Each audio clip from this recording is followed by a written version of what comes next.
Hello viewers, in this video I'll show you how to fix Instagram Reels video save option not showing problem or missing problem in Instagram Reels option. If you want to solve this problem, please follow the step. Step 1. Long press or long tap in Instagram application.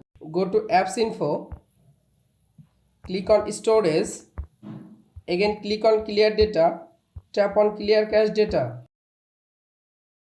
Step 2. Open Play Store.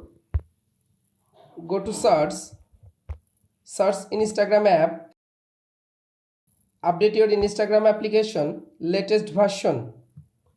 Step 3. Open your phone setting.